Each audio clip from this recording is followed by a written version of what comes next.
Hey Borderlands fans, this is Oxmonkey with Broco Gaming. Today I'm going to show you a sick build for Salvador. With the right set of skills and a combo of special gear, we'll amplify pistol damage to extreme levels. In the end, you'll be so damn good at killing, even a grizzly with an AK-47 will be impressed. Damn! We'll cover two skill tree setups for this build, one all-purpose version and another specifically for bosses. I'll go over my favorite gear, I'll give you some alternative items that also work well with this build. Finally, I'll show you some great ways to use this in battle. And if this video helps out, you can help us by hitting the like button. Okay, let's look at my all-purpose skill tree. The goal here is to maximize weapon damage, boost fire rate, and enhance gunzerking. This is for most gameplay when you're battling multiple enemies, so I like to take advantage of these kill skills and their bonuses. With this tree, you can often gunzerk well past cooldown and instantly jump right into another gunzerking spree, which is just awesome. Now let's go over the class mod in Relic. I use the Suave Renegade class mod because it seriously boosts pistol damage. This mod comes in different forms, but you want as many I'm Your Huckleberry skill points for the additional pistol damage. For the other bonus skill, I like Insight because it increases movement and reload speed. You can get this mod from chests, enemies, waste piles, but a good spot to score it is in the treasure room. Check out our video on farming the treasure room. Next is the Sheriff's Badge Relic. Like the class mod, this badass relic also amps up pistol damage. With the plus 22% pistol damage from this relic, the plus 51 from the class mod, and the plus 33 from the I'm Your Huckleberry skill, that's around plus 106% pistol damage alone. Holy monkeys, that's impressive. And that doesn't even include the additional overall damage that comes from other skills on the tree. The awesome Sheriff's Badge doesn't stop there. It has another great feature. It also really bumps up fire rate. Wow, that's about 53%. Huge. As my great-grandgram used to say, more bullets, more damage, more death. So wise. You can score this relic from the Sheriff of Lynchwood.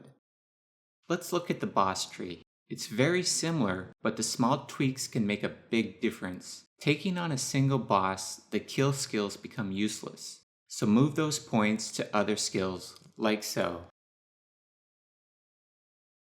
Finally, our gear. My first choice of pistol is the Unkept Herald. This is simply one of the most powerful weapons in the entire game. And you'll definitely want to get the double penetrating version so you can unleash two deadly shot spreads. The best way to score this pistol is from the Torg vending machines in Mr. Torg's Campaign of Carnage DLC. You can double up with two heralds, but I prefer the Grog Nozzle as my second pistol. The Grog Nozzle doesn't do much damage, but it's an excellent addition because its self-healing effect. It heals at a rate of 65%. Damn, that's incredible. What's also great is the Grog Nozzle heals from other non-gun damage like grenades, melee attacks, and elemental damage. Plus, the son of a bitch has an awesome 40 to 50% chance to slag. With that in mind, I think it's a must-have pistol. You get the Grog Nozzle from Tiny Tina's Assault on Dragon Keep DLC from the Beard Makes the Man mission. Don't turn in the mission though, or you'll lose it. Keep the gun for the rest of your gameplay. The shield I use most with this build is the Antagonist. It has good capacity and high damage reduction. It can also deflect bullets with up to 880% damage to enemies, and it shoots homing slag balls at attackers, so you can slag and kill enemies with this shield. Sweet! You can farm the Antagonist from the Seraph Fender and Flame Rock Refuge. Finally, the grenade mod I use most often is the Quasar because it pulls together enemies so you can annihilate those bastards in batches. You can score the Quasar from Ultimate Varkids or from farming the Treasure Room and the Loot Midgets of the Wildlife Preserve. For the last two weapon slots, I usually pack two Norfleets to quickly get me out of fight for your life situations in case I go down. Not everyone has Norfleets lying around, so you can use any heavy rocket launchers. But for me, these two spaces are not set in stone. You can get creative with the other two weapons. Maybe another pair of pistols or elemental weapons specific to the enemies you're going up against. Now let's talk about some alternatives to the gear above that work well with this build. Additional options for pistols are infinity pistols. With their endless supply of ammo, there is endless damage to be had. Lady Fists are another great choice. This pistol has an unusually high bonus of critical hit damage at 800%. Also reverse recoil, good accuracy, and fire rate. Other shields I use are the B shield with its ability to greatly amp up damage, and the Sham is a good option with its extremely high chance to absorb bullets and add them to your backpack. For another mod, I always have the Hoarder class mod with me. Now this is not an alternative to the Suave Renegade, it's actually a companion mod. Salvador is able to regenerate ammo, but sometimes even with this ability, your supply can't keep up with the number of bullets you're putting out. Equip Hoarder when you're low, and you can regen ammo even quicker. If you don't have the Sheriff's Badge Relic, a good alternative is the pistol version of the Aggression Relic, which can boost your pistol damage up to 39%. Finally, I always have the Magic Missile Grenade mod, first because it slags, but also because it regenerates grenades.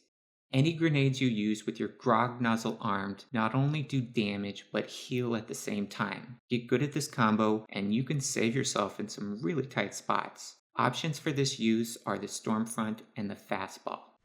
In closing, here are some great battle uses for this build. It's excellent for taking down large groups of enemies, for badass enemies, and a huge number of bosses. I've also been able to successfully solo some of the harder challenges in this game, like the run to score Overpower 8, making it through the super tough Magic Slaughter Badass round, murdering a number of Invincibles, victory over the Ancient Dragons of Destruction, and more. Hey, if you have any other favorite items that you like for this build, please feel free to share. Thanks for watching, everyone. If this video helps, please click the like button. This really helps us out. Subscribe for more videos, follow us on Instagram and Twitter, and good luck on the battlefield, Vault Hunters, Ox Monkey,